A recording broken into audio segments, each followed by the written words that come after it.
Good evening, everyone. Welcome to this meeting of the Audit and Governance Committee. Please note that this meeting is being live streamed. Apologies for absence. We have apologies from Councillor Wimbledon, Councillor Brooke and Councillor Edwards. Item 2 on the agenda. Members, do you have any interest to declare? No. Item 3 are the minutes of the meeting of the 28th of November 24 agreed? Agreed. So sign those.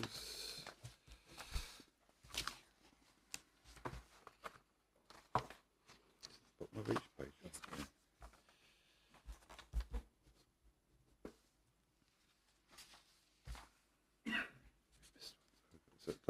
Both sides. Just the first page. Thank you.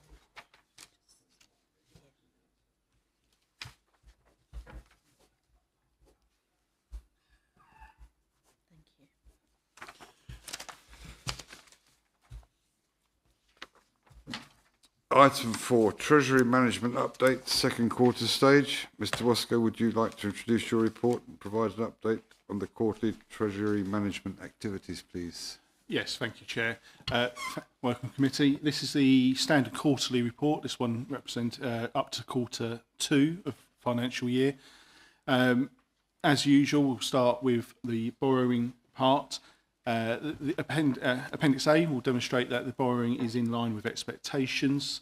We haven't undertaken any new borrowing in the period, and the interest payable on our borrowing is all in line with budget, which is as we would expect because the interest rates are fixed. The borrowing at the end of the position is just shy of just £26 million, and the interest payable has been £784,000. As a reminder, that debt is spread across the general fund and the HRA, the housing revenue account. The debt on the general fund is the remainder of the loan that was taken out to fund the purchase of the Knightswick Centre in 2019, whereas the debt on the housing revenue account is from when the councils across the country had to buy out their housing revenue accounts, and all HRAs took on large amounts of debt to be repaid over the next 30, 40 years. The other part of the quarterly update will cover the investments, and as usual, I'll just take through a couple of the key numbers. The first one is around the interest receivable in the year to date. Interest receivable is less than we originally estimated by £95,000 as a forecast for the year. Whilst the Bank of England base rate hasn't fallen as quickly as we expected, and therefore the interest rate that we were able to achieve on our investments has been higher than we expected, the average balance that we've had available to invest has been lower than we forecast. And therefore, overall, whilst one slightly offsets the other, we are below target. However, whilst we are below target, as I say, the interest rate is higher than we expected. The average rate so far is 5.35%, and that is higher than the SONIA benchmark rate, which is an overnight rate that the banks will lend to each other at, which was 5.12. Committee members may remember me previously saying that when the base rate was going up, we were behind benchmark, and that's reflective of the fact that the benchmark rate is an overnight rate, and it does change day on day and can react very quickly to changes in the base rate. And therefore, with our longer term investments that we will typically make, we end up being slightly behind the curve. Now that the base rate is coming down, or is forecast to come down further, we're now going to find ourselves on the other side of that, and we're going to be slightly ahead of the benchmark. So that's just where we're at. As always, I'll talk about security and liquidity as well. So security in the period, which is the credit rating score, the weighted average credit rating score for the quarter, was at 4.72%, which exceeded the target of 4. And just one addition in this, in paragraph 7.1, I have actually put the table in there now, which shows how that score and what the scale is, because it is a 1 to 7 scale based on those credit ratings. And then when it comes to the liquidity, how quickly could we, on average, get all of our funds back as cash? The average is at 126 days. It's quite a liquid level, and that's representative of the fact that we have not got many long-term investments. And obviously yield I have spoken about. It remains the case that obviously we don't know what's going to happen to base rates going forward. The expectation is that next month, next week even, that the Bank of England will decrease the base rate, and it will, in all likelihood, the expectation is it will continue to decrease as 2025 goes on. But aside from those key points, I'll happily take any questions, Chair. Thank you, Mr. Wasco.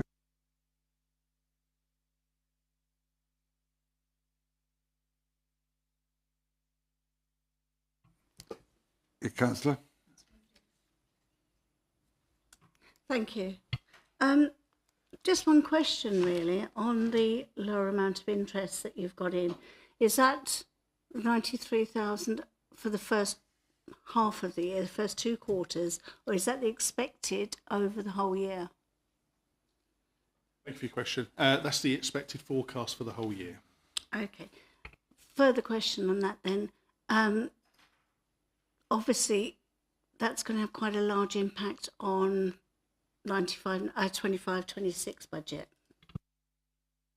Yes, the reduced rates and therefore the reduced interest receivable being forecast into 25-6 has been a factor that we've considered as part of the budget setting. Obviously, the budget setting report itself will come to Cabinet and Council on the 19th of February, at which point you'll be able to, obviously it'll be published before that, and you'll be able to see how we've managed to accommodate that. Thank you. So, only a couple of questions. The first one, you say the amount was less than expected to invest. Are you able to give any sort of update on why that was less to invest? What was that money needed to be utilised somewhere else, or the first question? In essence, yes, that's what it comes down to. So when we put the forecast together, we take into account obviously the spending plans for the year and the utilisation of reserves that we have and the change in those balances. And as the things change, be it in the capital programme or the utilisation of reserves, obviously there will be a timing difference. So okay. And the second thing, which I probably know the answer, but my assumption is we're probably putting in AA minus or AA. Is that because there is no AAA or AA plus in the market at the moment? The investments we make are in line with the investment strategy, and that gives us a number of different counterparties that we can invest with, and we'll touch on that on the next agenda item. But predominantly, a lot of our investments are around the AA's and single A's, because that's where the banks that we typically invest with are just graded by Moody's and Standard & Poor's. Would that not make them more risky than going with a AA plus or a AAA, or are we doing that because we can get better rates by going with a lower? Yeah, so naturally, the lower the rating, then the higher the returns because of the higher risk. However, even an A minus is still considered to be a high grade investment. It's when you start getting below that and you get into a B plus or a B, then it starts becoming a much lower grade of investment. I know we're going to go on and go through the other Treasury report, but we've had some sort of fantastic meetings with Andrew, so we get a better understanding of audit and everything else. And I was just wondering if in the future there's an opportunity for us, some of us, if we wanted to maybe meet with you and have almost like a tutorial on how the whole Treasury management process works, because I think it's important if we're going to come to these meetings that we ask, questions that are the right questions and not just challenging people because we don't necessarily understand everything. I don't know if that's part. I know you're very busy, maybe not before year end because you're going to have lots of stuff to do, maybe later in the year if we get a chance to do that. Absolutely. I mean, I'll gladly take any questions and meet with members of the committee away from the committee meetings at any point that's convenient. But one of the things we will be arranging with and I'll discuss it with our Treasury advisors, Link Asset Group, is we're going to arrange for them to provide some training to the committee So that'll be the external, our advisors, and they can then come and take you through the things that you as a committee should be considering and the sort of questions you would want to consider asking of us as officers. Thank you. You have a question, I believe, Councillor. Yeah. No? Sorry, I thought you put your hand up. Right. Okay. Anybody else have any questions? No? Right. Thank you, members. That concludes that item of business. Is that noted? Yes. Thank you. Item 5, Treasury Management and Investment Strategies for 25-26. Mr. Wasco, would you introduce your second report, please? Yes, thank you, Chair. So this is an annual report which will come before this committee.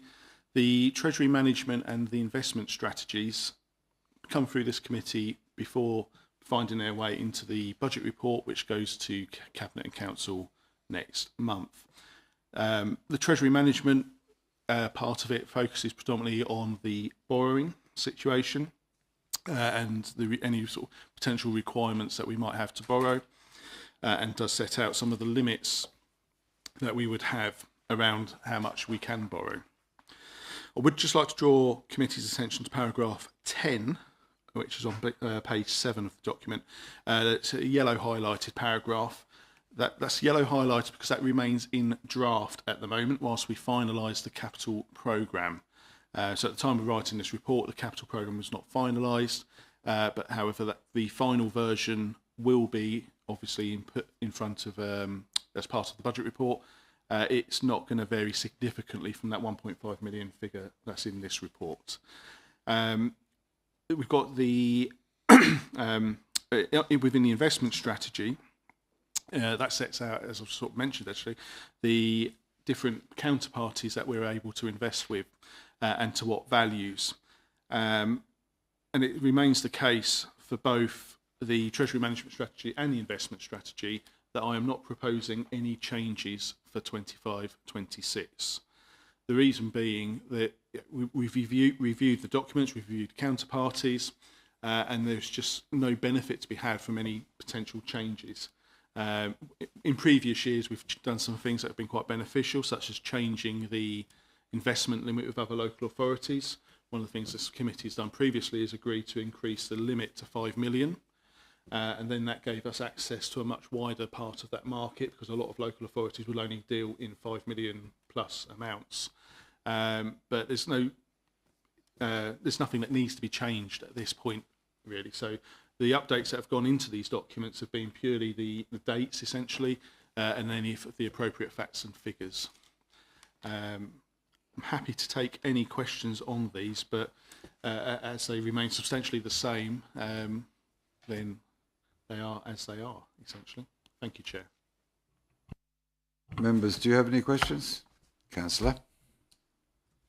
Sorry, I have two questions. The first one is, if we're borrowing money, yet we're lending money in the market, I think I know the answer, but if we're borrowing money in the market at this rate, are we borrowing it higher than what we're lending it at? And is that prudent to be borrowing money at a higher rate than what we're lending in the market? Or is that a strategy so we don't utilise our reserves? A very good question. So at the moment, rates for borrowing would be higher than the rates that we can invest at. So therefore, we haven't borrowed. Yeah. So one of the things that we do is around managing the cash flow. So we, as a council, need to make sure that we've got enough cash to meet our day-to-day needs. And that's why we'll have a mix of investments. And that's why that liquidity that I referred to in the last report is important, because we need to make sure that we've got the right amount of funds available at the right time. So one of the things that the Treasury Management team do is we calculate, look at the cash flow forecast. We have a forecast that goes a year in advance and looks at what those peaks and troughs are going to be. And when we've got the need to purchase, on the capital plan predominantly. So, for example, last week we completed on the Abbeyfield purchase. That could have been funded from borrowing. It's quite legitimate to do so, but actually we had sufficient cash reserves to be able to do that. That's called internal borrowing. So it remains the case that if in any future point we need to swap some of that internal borrowing, boost our cash reserves, we can then externally borrow. But at the moment, it's not advantageous to do so. It's the 1.5 million internal borrowing then? Are you referring to that Requirement for new borrowing? Highlight it. No, that would be new external borrowing. It's just about managing the cash flows.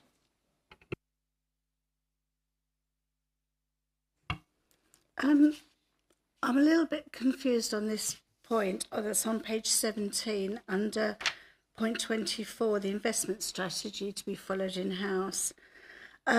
You state there are core funds for approximately 10 million that it's very unlikely will be required for cash flow purposes for another 2 to 5 years.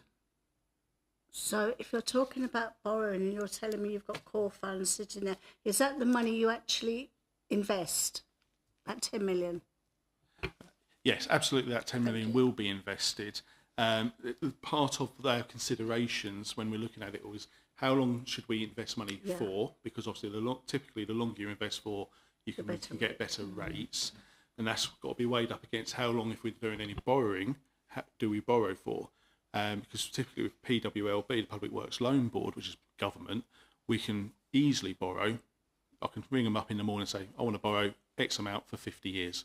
And they've got rates that will do that. At the same time, I could say, I want to borrow and I only want to borrow for a week. So, and it's all obviously different rates over different times. So we're always weighing up all of those different options. And that's where we get to the sort of numbers and what we can invest for that longer period. So given the fact that you don't anticipate needing that 10 million for between 2 and 5 years, do I take it you're going to put that on, invest that for a minimum of 2 years? Under the counterparty strategies, normally we'd only invest up to a maximum of 2 years because of the degree of uncertainty and risk going beyond that at the moment. But it doesn't mean that we might invest it for up to that period. We might not. It depends on the rates that are available.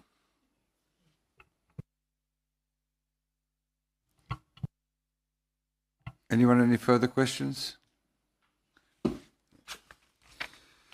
Members, I'll move the recommendation set out at paragraph 3.1 of the report, which is to approve the Treasury management investment strategies for 25-26 for inclusion in the 25-26 budget report to the Council. Do I have a seconder? Okay. Councillor Bredding. Thank you. Is that agreed? Agreed. Thank you. Agenda item number 6, revised internal audit standards update. Mr. Barnes, will you please introduce your report? Thank you. Thank you, Chair. So this item is for the committee's information about the changes that the Institute of Internal Auditors have made to the global internal audit standards.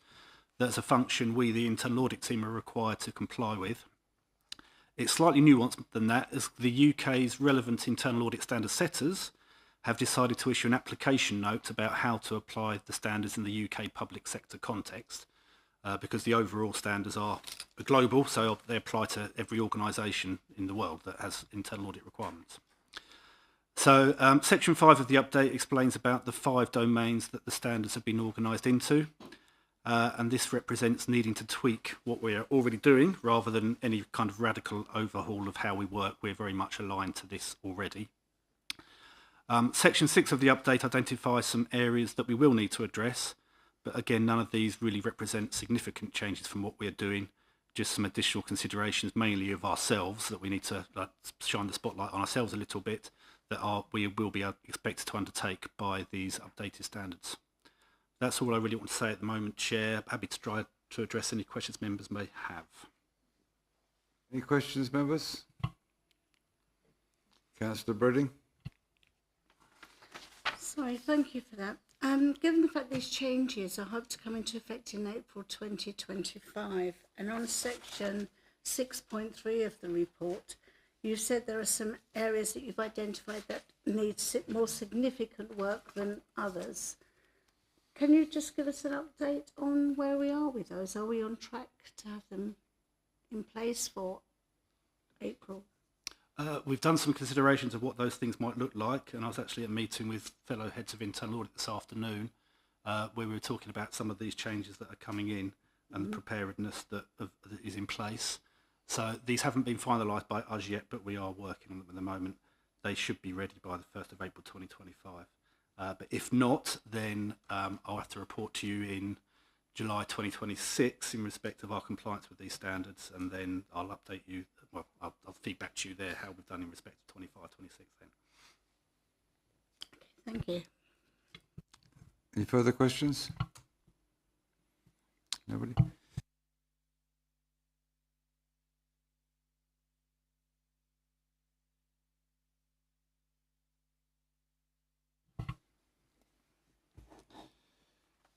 you just confirm that's noted? Sorry. Can you just confirm it's noted? Can I just confirm that's noted? Noted. Item 7, Internal Audit Quarterly Progress Report. Mr. Barnes, would you carry on? Thank you. Yep, thank you, Chair. So this is our regular report to the committee outlining the progress we've made in delivering the plan that the committee approved last year. Our work will contribute to the assurances the committee will receive about the effectiveness of the arrangements, particularly focused on governance, risk management and internal control as they've operated during 24-25, to help inform and provide assurance to the committee about the annual governance statement that will be prepared in respect of that year and presented to the committee after the year end. So Appendix 1 of my report provides a status update on each of the pieces of work within the plan, and we keep the plan under review in accordance with any resource demands the council make of the audit team to address any challenges and issues arise since the original implementation of the plan. And as I've outlined at paragraph 4.2, there have been 3 changes to the plan since we last met as a committee. As set out at section 5 of the report, our level of sickness absence is disappointing, but this is solely as a result of the circumstances of one member of the team, and I can tell you the rest of the team have avoided any sickness absence in the period. Work is progressing and being completed with almost half of the planned audits completed, although with reports to be agreed in some instances, but we are working to alleviate the blockages on our side that are preventing those reports coming through. A further quarter of the work is in progress and resources are arranged and in place to deliver the rest of the plan for the year. Overall, we're slightly behind where we'd like to be at this point of the year, so we are making arrangements with colleagues and contractors to keep the work moving and being completed, and I'm confident we'll be in a good position when we come to present our annual report on the year to the committee in July.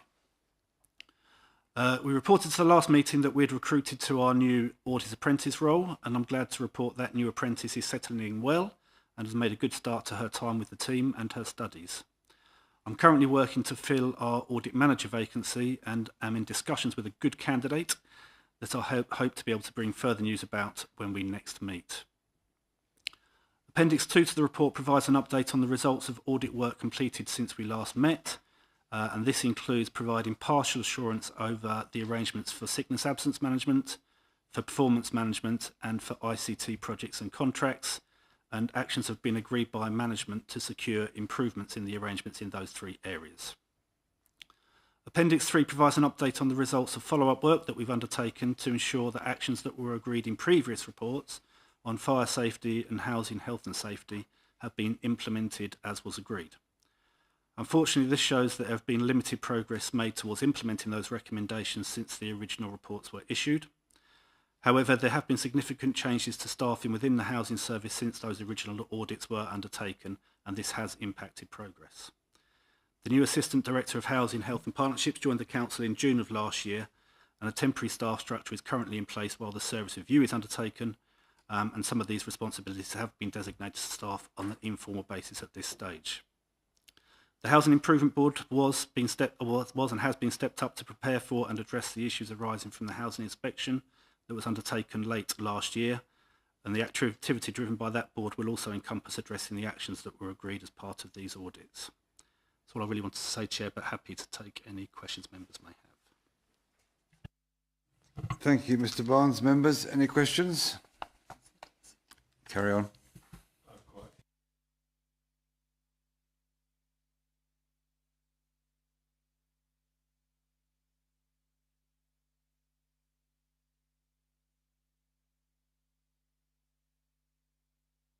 Sorry.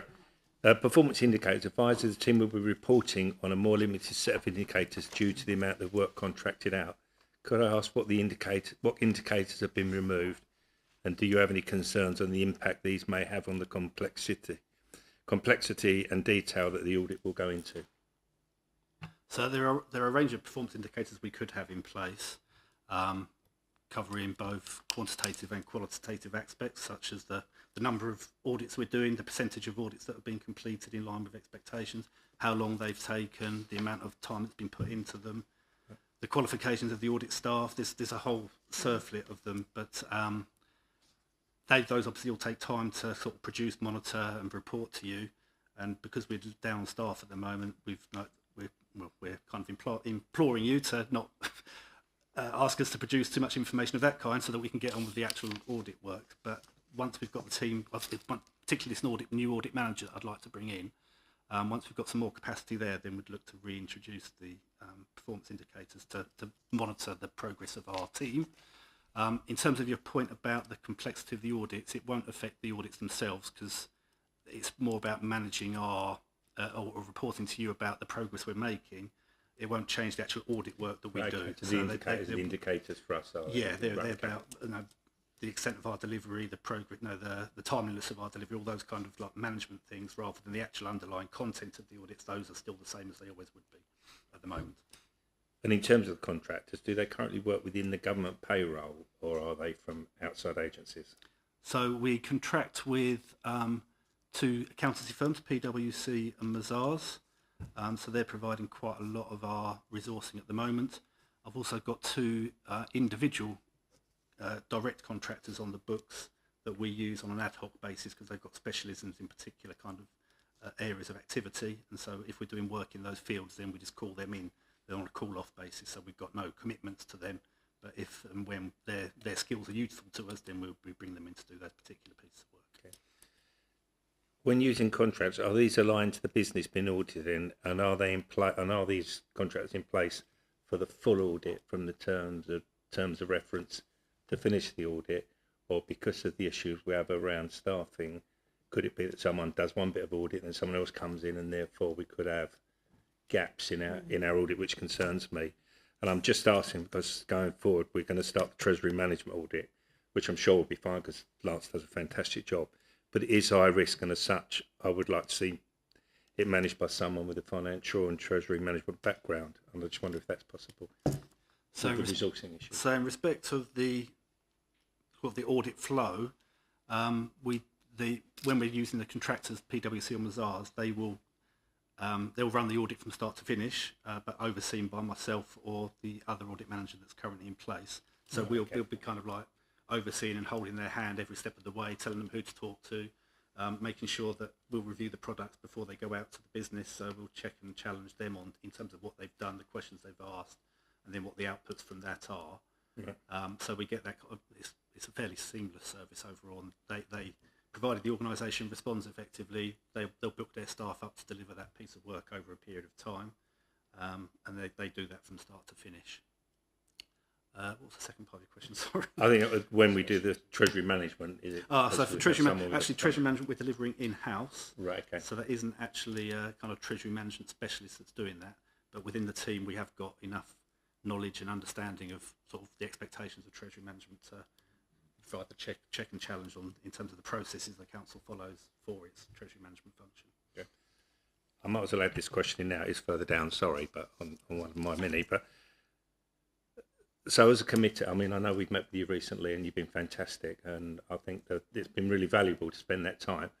But I think as a committee, we should be trying to look to support you. And I know that there are gaps, and we're finding it very difficult because we had a gap of 4 staff at the last meeting, and I know it might have been the time before, and we still have a gap of 4. So I suppose my question to Angela is there anything we as a committee can do to help? Is the salaries and the process we're going through correct, or is there anything should we be assisting you with going to Cabinet and saying we need to review the salaries to get the right level of staff in, because clearly we're not being able to get employment?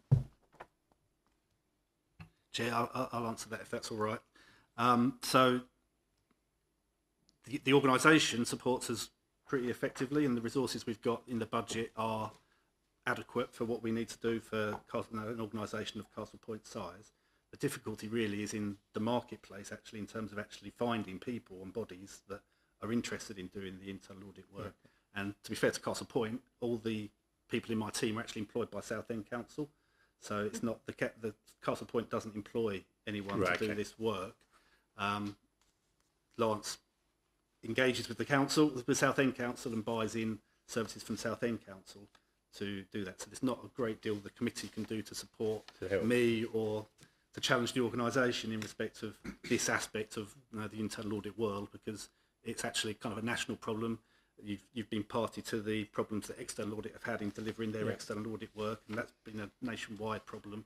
So it's something that that's why we've got apprentices coming in, because we want to build up from the bottom and try to get more people involved in doing the work. But it's because it's not a criticism, continuous. it's more, no, I'm not taking it as a criticism. No, I know you're not. I know you're trying to support, which I'm very grateful for. I'm just trying to support you guys Absolutely. in making sure you get the resources to be able to complete the work. In terms of resources and what the organisation can do, I've got no complaints about that whatsoever, to be honest. Okay.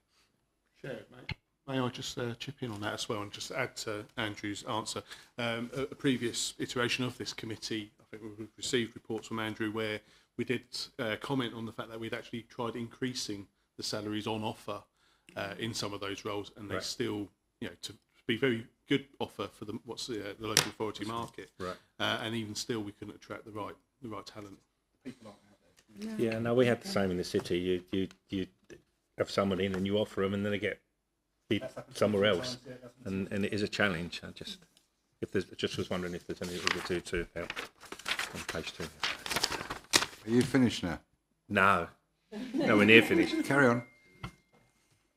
I think you answered the question, but in the sickness we went from 1.2 to 5.4. So I was just wondering, is that quarterly or yearly average, and how did that one person make it spike so heavily?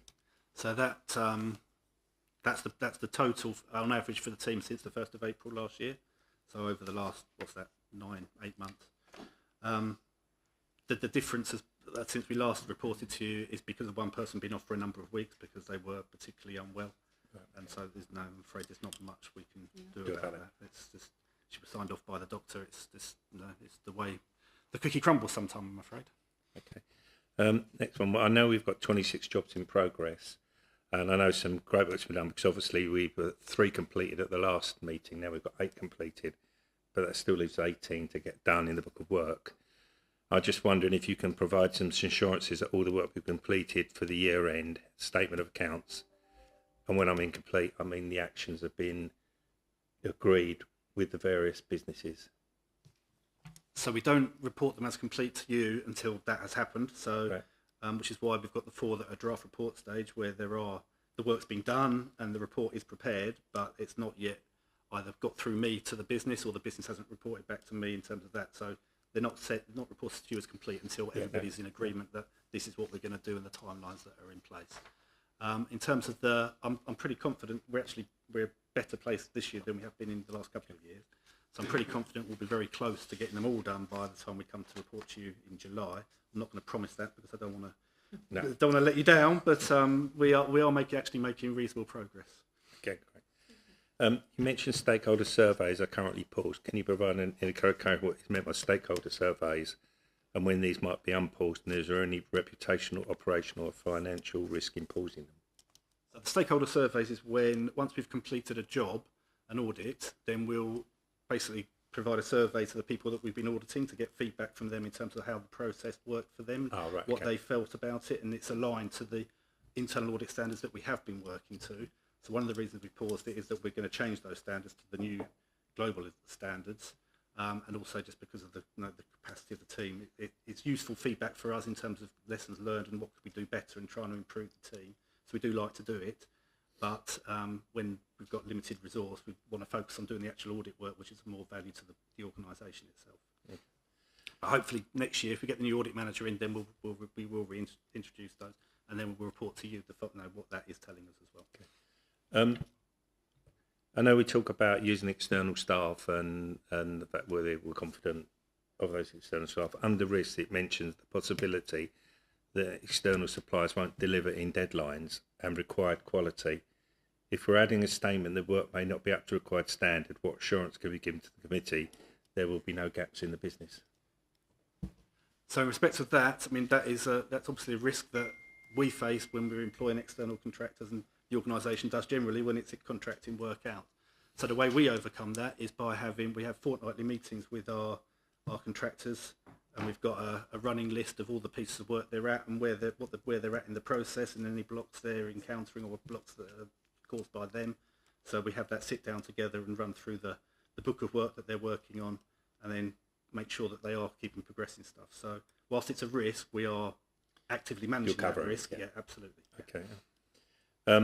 I'm concerned about continued use of external stuff, key dependencies, blah, blah, blah. I think you've answered that anyway, so let's just block that one. Financial implications. We state the audit plan will be delivered in budget. From my days in the city, contractors were much more expensive. In terms of the statement, are we managing to employ contractors from the current salary structure? I think you've answered that anyway. Hence, within budget, or do we have a buffer in that budget to cover the external resources until we can get the staff?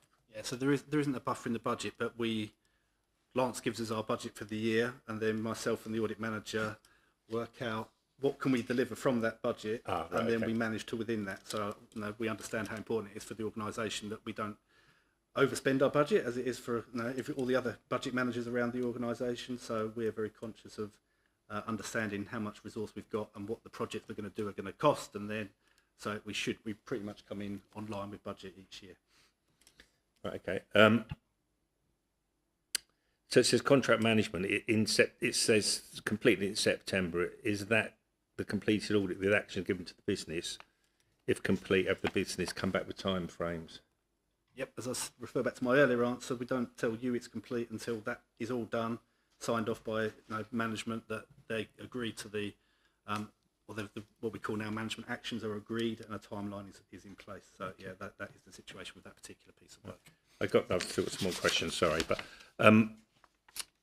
in some of the questions below, there is the one point which I think would really be useful for this committee, is that we're starting the audits, and we're doing the audits, and then we're saying the audit's complete and there's 9 actions, but currently this audit group has no line of sight of those actions or when those actions are going to be completed. So I'm wondering if for the next meeting, if it's possible that we could have those actions presented to the committee, because obviously if there are 9 actions, I don't want those 9 actions to be actions that the business turn and say they will complete in 2 years' time, or that there's a roadblock that we're not aware of. So I think it would be useful, because I think it's great sitting here and going through what audits you're through the process of starting and the ones that complete, which is great. But for me, the more important issue is what the actions were and when they're going to be actioned, and whether, to be fair, whether they are level 1, level 2, or level 3. Like, is it close the business down?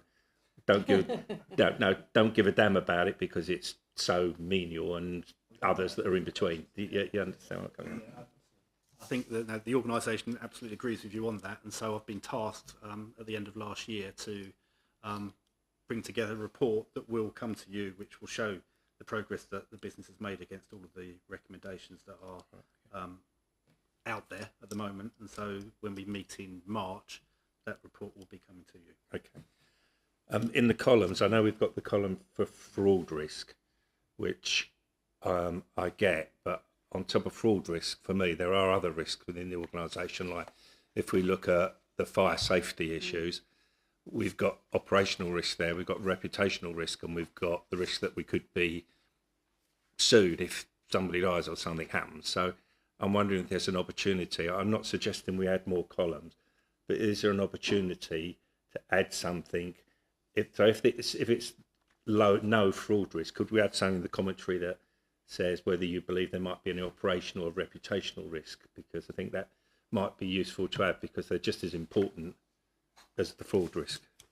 What I would suggest there, Councillor, is that I add some more commentary into the narrative part of the report itself, because the reason the items are put on the plan for us to look at is because they are inherently risky. Ultimately, we've only got a limited amount of resource. We can't cover everything the council does. Yeah. So we do focus in discussion with management in terms of where's the most value going to be added, hopefully, from the work that we do, and that tends to be on the most high risk areas. So it's kind of almost unstated but inherent that we're trying to focus on what's most important and most risky. So I'll add some commentary into the narrative around that. Yeah, no, that's I think perfect. if you put all the columns in that you're suggesting, They'd they'd all say high everywhere. spend all day doing it. Yeah, Yeah, no, I exactly. get it. It's not really going to add any value to the understanding of the committee. Okay, sorry. Another half, I'll be finished. The SIL 106, the S106 and the SIL payments, originally it was a Q3 item with no fraud. Now it's Q4 with fraud rating of medium. I'm not aware, other than one item, that we have anything outstanding, and internally we're doing a great job now to go after the S106 and SIL payments. So I just wonder why we suddenly moved it to medium. So that was when I changed this the fraud risk rating. When we thought about that, we thought there is a potential risk of fraud in respect of the SIL 106 arrangement. Okay. So the audit isn't focused on the individual Section 106 payments. It's focused on the council's process for managing that and the controls that are in place. So whilst in testing that, we'll be looking at individual ones. It's not actually focused on the individual ones. It's focused on how does the council go about managing this process. And that's what we'll then report back on. Right, okay. Health and safety, we've got agreed fraud risk is low, but operation reputational risk may well, I believe, may well be high. I'm not suggesting we start adding, we've just answered that, so sorry. The draft report for financial stability, the draft report is with the business. Does that mean the audit is complete for the business to provide timeframes on action? I'm asking, as in August, fraud risk was classed as yes. I'm just not sure if there's any roadblocks in that. So that report has been provided to Lance, and Lance has now provided some feedback. So we're in that kind of discussion phase in terms of whether he agrees with the conclusions we've reached and anything else he wants to add to the mix in terms of things for us to consider. And then we have made some suggested recommendations that we're in discussion about, whether they're suitable, appropriate, proportionate, all those kind of things. Okay. And then that will then be finalised between us, and then you'll get to see it when that's been done. Okay. Treasury management is the work in progress is as at August, and I know it's still in progress. So I wonder where we are on that. That was a product of both our own internal sickness and some tardy responses, arguably in respect of what the finance team are doing, mainly because of competing priorities. So there's a bit of that is now underway and being actively responded to again. So should be completed fairly soon. This is not meant to be a catch question, by the way. I know that Treasury management is down as high risk, but the GL is down as low risk. I'm just trying to understand. I realise that in GL we'll have loads of accounts with small amounts in them, but if Treasury management is high risk and we're moving large sums of money externally, the only focus on whether that's moved correctly or whenever it's moved to the wrong place would be the GL. So I'm trying to understand, because if money's moved, if the reconciliation of that Treasury, bearing in mind that Treasury account is probably money is probably not moved, I get, from 1 month to the next month, but I assume there must be a daily reconciliation of the account. So if for some reason somebody was able to move that money in between, the GL would be the only place you'd pick that up. I'm not sure the GL is the only place you'd pick that up. Where else would you pick up? From the Treasury management system itself. So, okay, go on, sorry. So within the Treasury management processes, we've got a number of different checks and balances that we undertake. You're right, there is a daily process. Essentially, each day we take a look at what the bank account, current account is at, what investments are coming back, what investments we know are going out, what payments we need to make, and that all goes into the mix. There's a recommendation made by one member of staff to a more senior member of staff. Right, that more senior member of staff will review that recommendation and all the information and agree or suggest tweaks to it. When there's the need to make an actual transaction in terms of the cash, we use dual authorization. So no one single person has the ability to move any actual money around and to make any payments. It always needs 2 people to sign that off. There's some of the sort of processes that we go through and do some of that reconciliation. There's a few other bits to it, obviously, as well. But in terms of some of the key sort of daily looks and the controls around it, they're some of the most important elements. Right, thank you. That makes perfect sense. Can I just add to that in terms of the reason there's those complex and quite intricate and detailed degree of controls is because there is a high fraud risk, because we're talking about quite significant sums of money that are being controlled and moved about by individual people, which is why I've classified it as a high fraud risk. But because of that, it's really closely controlled by the council. And therefore, So that doesn't mean to say that's the inherent risk, in my opinion, but because of the controls that are in place, that then obviously really massively mitigates that risk. There has to be collusion and people have to work together. so the jail becomes low risk. So that would be my Okay. Can Good, you I can. ask a question? Yep. Can I come in? Sorry, on that very point then, I'm going to raise a question I was going to raise at the end because I didn't know where to put it. But in the LGA peer review, they make a comment on one of their pages, and I will quote it because I think it's important. They stated that awareness of the financial position within the council seems very limited, and there is a strong sense of the budget being the domain of only 1 or 3 people at the leadership level. This needs to be addressed. To me, that comment may constitute the possibility of a risk. I don't know, but I just wondered if you've been made aware of this and whether it could be perhaps looked at. Yes. So some of that I think is covered within the financial sustainability audit. So that one of the things that has considered is around the sort of process around the budgets themselves and the longer term position. When the peer review is talking about the financial position, that's very much referring to sort of the budget and any expected variances and budget gaps. That's not talking in relation to cash. Just wanted to make that clear distinction. Chair, if I could just endorse that, the commentary from the peer review team was in relation to budget setting and the preparation of the budget reports and budget briefings, etc. It wasn't actually the manipulation or the of transactions.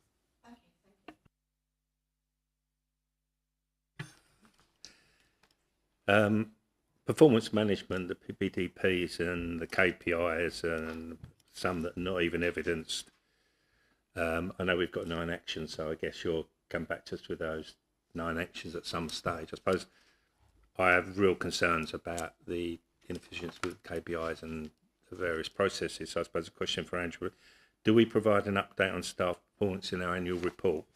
And will we be able to give an accurate assessment of performance considering the gaps highlighted by the audit? So performance management is a matter for me as the head of paid service. So this relates to individuals achieving objectives that have been set to them as part of their appraisal process. The annual appraisal process is or should be aligned to the corporate plan. We are rebaselining our corporate plan, as you know, so that will be in place for the new municipal year. As a consequence of that, the key performance indicators that are aligned to the new community commitments will also be reprised at the beginning of the new municipal year. And from that then becomes a cascade of appraisals and appraisal objectives, which starts with my own, which is then aligned to delivery of the commitments as part of the corporate plan and is cascaded through the organisation from top to bottom. So that is a complete redraft of a reboot of the whole appraisal system. So the system which has been subject to this audit is being completely revamped. It doesn't form part of the KPI performance reporting that goes to members on a quarterly basis because it is linked to individual officer performance and therefore linked to performance of their contracts and the work that's required of them as part of their employment and would be used as, if required, as part of any performance improvement plan or capability process under our HR policies. Thank you. I know the appendix on the fire safety and housing and challenge ahead, and both the 12 and 15 recommendations to be implemented. Again, could I ask that they be provided for the next meeting? And we've already done that. So, and I would like to, and also just an opportunity. I'll just speak for myself, not for the video. I would just also like to take the opportunity of the committee to thank Councillor Rob Lillis for the fantastic work he is putting into turning around the outstanding issues. My belief that is with his drive and dedication, we will see significant improvements. And also thank you, Andrew, again for your support in with us over the last few weeks. Councillor Benson. Hello. Didn't know it was my turn, got excited. Mine's actually a maths thing. So in the Appendix 1 on page 11, you've got the analysts over departments thing. That doesn't add up to 276, that adds up to 267. So can we get that amended, please? And also, would it be better for the table above? It says there total 100%. It actually totals to 99. So would it be better to have a decimal place to be more accurate, or is there just a rounding up and rounding down issue? It clearly is. Well, there's two things there. There's a typo because it should be 267 rather Perfect. than 276. Lovely. And for your first point, that's just literally been typed into, because this is a Word document underlying this. It's been typed in wrong.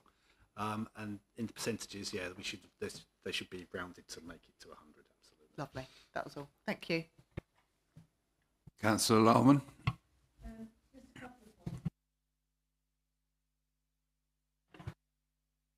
Could please put on your microphone, thank you. Sorry. While we're on that table, I was quite surprised that the managing delivery of the audit plan was only 7%. And I know we've got a resource, but shouldn't that be, seeing as we're behind and we had items left over from the previous year, that obviously when we do get the full breakdown of what's come over, and then ones we're going forward with a timeline, we'll be able to see them.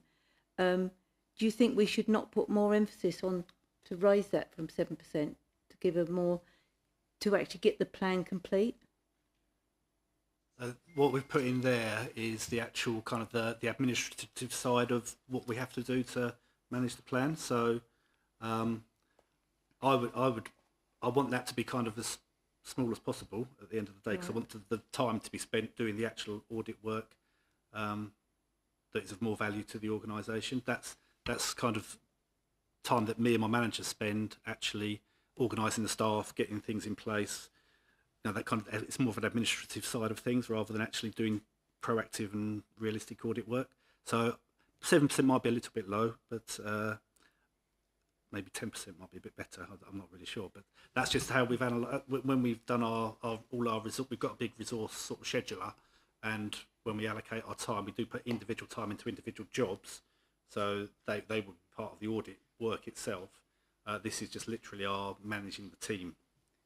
Sort of obviously I audit for a living, and I know that if I just keep auditing and don't make sure that the corrective action plans are put in place and actually seeing them through, you're just going to get blockages. And I just feel perhaps we could look at that resource a little bit more. Like even to give it 3% would be consideration. It's possibly semantics in respect of how we're classifying our use of time potentially, because obviously a lot of our time is spent kind of liaising and doing that unblocking that you're referring to that does inevitably occur. So I can go back and look at how we've classified that within the resource. But and obviously we've already been asked, quite pleasantly for the to have a timeline and a spreadsheet with all the ones that the 26 jobs that have been planned and etc. That would be really helpful to find out where the blockages are. Well, there's 26, but there's 8 that are completed and 4 that are not. But it would be nice to have it on to be able to see what some of them, the outline ones are. There's 3 in terms of reference, but what 3? We've got no details. That's in the list in Appendix 1. So each piece of work's got its individual status at a point in time of where we're at in the audit life cycle. There's not a lot of information around there, is there? Some says it's in progress. That doesn't give us a lot of information. What information do you want? Well, how you doing? Where is it? And how is it progressing? And have we got a date? There is no dates on here. It's like open-ended. Well, there's the date is the ultimate date is the July report to the annual report to the July. Obviously, meeting. this is my first year, but it's just this is not our not. I normally don't read reports like this. So Thank you. But if you want to give me an example of what you'd like to see, then I'll certainly look to Okay, we'll have a chat after this. Thank you.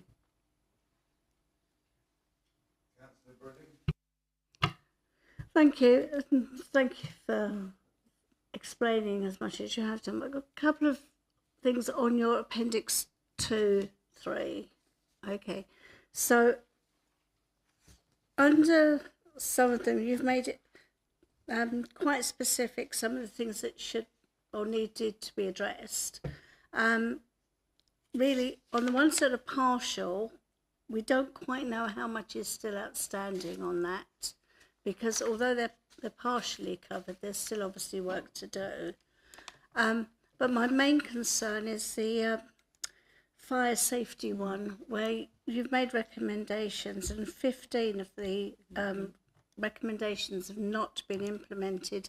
That does cause me a concern, because I would have thought fire safety and gas checks and things like that really should be a very high priority. I don't know if somebody can give me an update on those, please. Through you, Chair. Yes, Councillor Brain, these are the ones that the actions are now part of the Housing Improvement Programme. So in the Housing Improvement Programme plan, actions relating to these recommendations are being implemented. So the oversight for these actions has moved to the board that represents the programme. Can I then just ask, are they being referred to as a matter of some urgency? Very much so.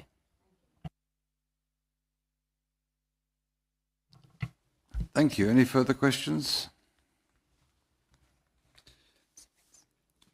Is that noted, members? Thank you. Agenda item 8, Counter Fraud and Investigation, Q1, Q2 Performance Report. Mr. Kleinberg, would you please introduce your report providing an update on quarterly counter fraud and investigation performance? Thank you, Chair. This is obviously our Q1 and Q2 combined report that's come through. It's, as you'll see on point 4.4, Q1, we had 22 intelligence reports that have been sent over to other law enforcement agencies that have assisted in expanded investigations with them. We've had 4 reports, new additional reports of suspected fraud, which were received in Q1. And the CFI team, Counter Fraud Investigation team, had 5 active investigations for Q1 as well. The value of those investigations was £47,104. As you see in Q2 performance data, we had 18 intelligence reports that had come through that were sent over to other law enforcement agencies, which assisted in their investigations. And we had an increase with 8 reports of suspected fraud were received into the team in Q2. The Counter Fraud Investigation team had 8 active investigations during Q2, with the value of those investigations was £244,736. Much of the activity from the resource through the 2 quarters has been very much on working in conjunction with the new operational leadership team in the council, raising awareness of fraud risk, both internally but externally, obviously focusing on where there are fraudsters out there that would like to try and test the system. All of the operational teams of engagement have been very forthcoming, and that's, I think, reflected in Q2. We can see that with the referrals that come through, and that's continued on after that as well. Other point to mention is the Counter Fraud Investigation team led on a joint exercise with our local policing neighbourhoods team and the social housing team to properties down on Canvey Island, which was highlighted to the housing team. What it involved was visiting 18 addresses on a housing estate. It was a 2-day exercise that ensured all the occupied addresses were fully audited by the housing team. But the subsequent audits of that team highlighted that there was a property that was being illicitly used, which has subsequently led to the recovery of that property to go back into circulation. And that's it, really, in essence, for the operational focus of the of the function over the last 2 quarters. Any questions? Thanks. Thank you. Does anyone have any questions? Councillor? Thank you, Chairman. You mentioned like widespread fraud, but I mean, to dig into that, what is the what is the most common type of fraud that we experience here? Well, generally, for local authorities, the key component for a fraud risk for any council right now is its key asset, which is housing, and social housing fraud, because it's such a limited asset as well. Obviously, being the gateway to the Thames and being on the commuter route into town, unfortunately, Castle Point and all surrounding councils that led through to that makes it a bit of a trying hotspot where fraudsters like to try that on, and that's where you start seeing a lot of subletting. So where you have people that have moved into social housing properties, but then realising that they could potentially find elsewhere to sleep and sublet the property out and gain themselves an income whilst still at the same time paying the council what the value of that is. So that's the most common form that we find at a national level as well, of where external fraudsters target councils.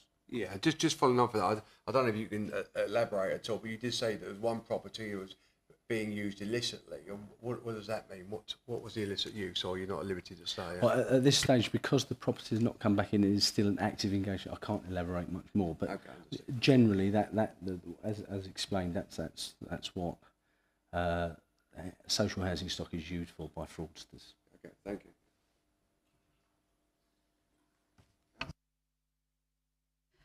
So just to go into obviously the property that was sort of the base of the fraud, do we have a policy to sort of offer support for the victims of that? Obviously, I know the main victim would be us because obviously we was at liberty of the fraud, but potentially we might have other civvies that aren't aware. So do we actually have a policy to offer support for those people?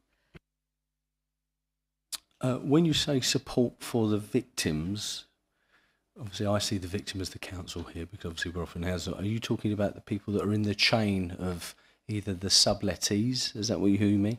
Yeah, very much so. And I think one of the credit to the a lot of the councils that we serve, one of the credit to Castle Point is the social housing team that it has here, and they are very much on hand and offer that support to those individuals.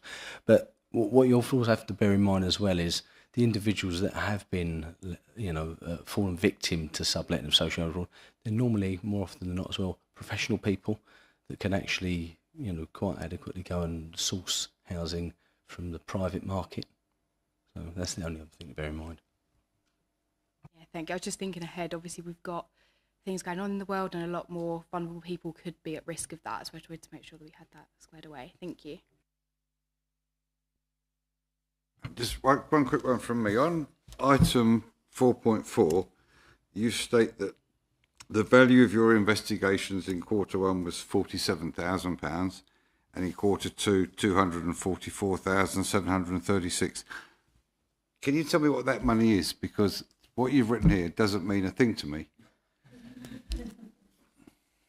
Not a problem, yes, Chair. Certainly, so the types of fraud we have in at any one time differ. So they range between a right to buy fraud, which is obviously, as you may or may not be aware, the central government has changed the discount available to people now on the right to buy scheme. It was up to the maximum amount of £100,000 could be discounted off a property. That's now been significantly drawn, but obviously that's a figure that we use while it's an active investigation. That's the potential fraud of defrauding the public purse that we're looking at. But then if you look at the other types of fraud, whether it be revenue related, housing related as a prime example, the cost of delivering that social housing, there's grants and there's worker related fraud. Each of those types of fraud, depending on the evidence that's submitted with that fraud type, gives us a fiscal amount. And that's so the figures that we're reporting on those 2 quarters are related to those types of frauds that we're investigating. And that's why there's a differing amount. And the only thing I'd add to that, because there is a significant increase, a lot of that is the recent changes to the government's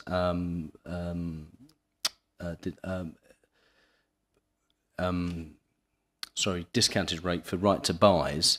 There was a huge influx of people wanting to get their applications in, to present. And part of the process of the service we offer here is to ensure that we validate those, that they are the correct people putting those applications in. Anybody else have any questions, members? Is Mr. Kleiman's report noted? Noted, thank you. Thank you, Chair. Members, that concludes the business for this meeting. It's closed at 20:05 on Thursday the 30th of January. Thank you for all attending.